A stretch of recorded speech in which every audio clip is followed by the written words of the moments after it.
Sometimes people sit around and they talk about the good old days. And sometimes people have a chance to, well, sort of live the good old days. There are places you can do that, and we're going to one of them tonight.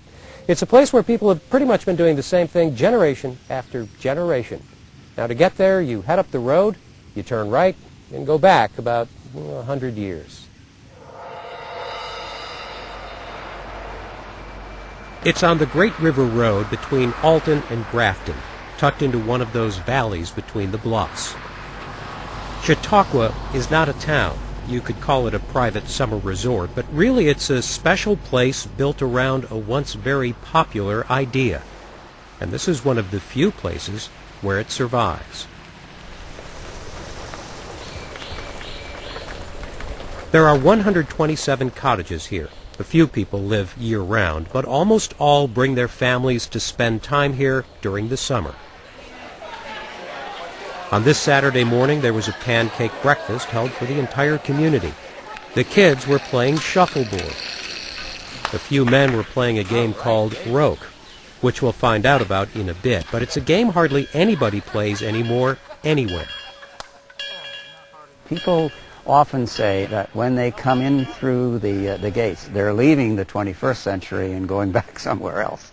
Tim Tomlinson's a longtime resident and the Chautauqua historian. What you see here today is more than just old or quaint. It is deeply rooted and part of an important American story. The community began in the late 19th century. 1885, a group of Methodist ministers and lay people were given the charge to begin a Western Chautauqua. The Chautauqua movement started at Chautauqua Lake, New York in 1874. It was sort of a summer camp that combined recreation, education, religion, and the arts. The idea was picked up, and all over the country, Chautauquas were organized, usually in natural areas. Tents would go up for a few weeks, and people would gather to hear lecturers, preachers, performers, and orators who traveled from one Chautauqua to another. One of the stops on the circuit was the new Piasaw Chautauqua, north of Alton. This has always been the heart of the community. It's an 1890 auditorium. In the first several years that the community existed, founded in 1885, a big tent was put up in order to bring together people for religious services or for talks or for other kinds of events. There was no river road back then, so most people came here by boat or on the trains that ran along the base of the bluffs. You either lived here in a tent or in one of the cottages or in a boarding house or in one of the hotels, or you came in for the day. You could get a daily ticket, a weekly ticket, a season ticket. There were some pretty famous people who came here. There were some very famous people who came here, and to this auditorium.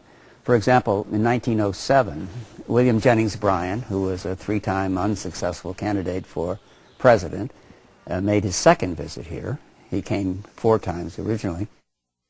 There is no Chautauqua circuit anymore, but there is still a full season of activities here. On this particular evening, the older kids were putting on a play, and the following night, a singing group was coming in to perform. The Chautauqua movement peaked in the 1920s. Radio and movies probably had a lot to do with it. But this one kept on. Cottages built on old tent platforms were still being used as summer places. The hotels and the rooming houses, they are gone, and the train station used to be about where the swimming pool is now. Recreation is still a big part of this community. But the survival of this old game, well, that has its own story. Roque is to croquet, okay, as billiards is to pool. And there was a time when this was played in lots of other places. Yes. And you're about the last, one of the last. One of the last, yeah. Americans invented this game in the late 1800s. Roque, R-O-Q-U-E, is just the word croquet without the C and the T. The court is enclosed. It has wickets and mallets and balls and lots of rules. It has bank shots, and sometimes it involves a 9-foot pole. It was an Olympic sport just once, 1904 in St. Louis, and it was pretty popular in America. There used to be 4 Roque courts here. Jack Wayforth, who started coming to Chautauqua as a kid in the 1940s, used to watch the adults play. But at some point, those old-timers who played Roque, they died off. And so did the game. When I came back in '82, I was bringing my family back for the first time. This court was totally grown over, and I went to the administration building, and when I said, would you mind if I tried to get the court playing shape? So he said, no, go ahead. I went and got a hoe and sharpened it, and I started scraping the surface. 15 minutes later, one of the older gentlemen came down, and he's got a hoe and he's shaped. Within 30 minutes, there were 5 of us, 4 of them were 30 years older than I was, and we're all scraping. It was one of those things you grew up with, and you could while away a couple of hours. That's the beauty of it. Nobody's rushing, and which fits into Chautauqua beautifully. And I don't see any clock ticking away here. There is no clock. The pace here is quite a bit slower. Bicycles and golf carts are about as fast as things move. The common feature of the cottages, a screened-in porch. And we invited ourselves in at Judy O'Hearn's place. Sure, come on in. That's what we do. That's right. Anna, you want to come sit down? I was raised here. In 1941, I came in as a baby, 2 weeks old, and we spend every summer here, and we just absolutely love it. My kids have fallen in love. My daughter came to bring her kids up to spend the summer with us. Try it. Stay on the street. You've been coming here your whole life. I have. I was brought here when I was a week old. 1 week old, so 34 years. We moved to Texas, and the deal breaker with my husband was that I could spend summers here with my kids still. So we pack up and come for at least 6 weeks. I bring a makeup bag every year, and I don't think I've ever put a makeup on except maybe once last summer.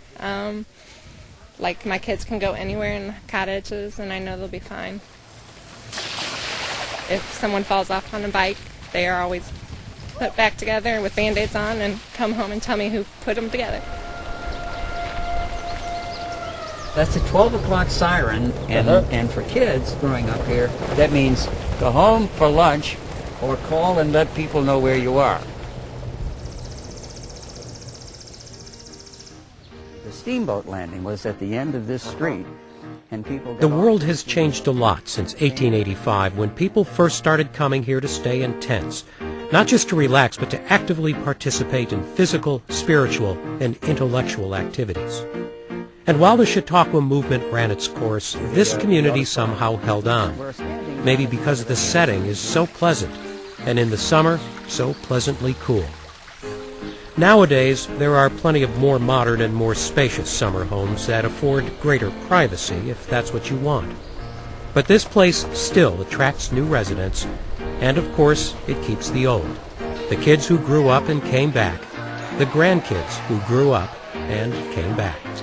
Because they just couldn't find Chautauqua anyplace else.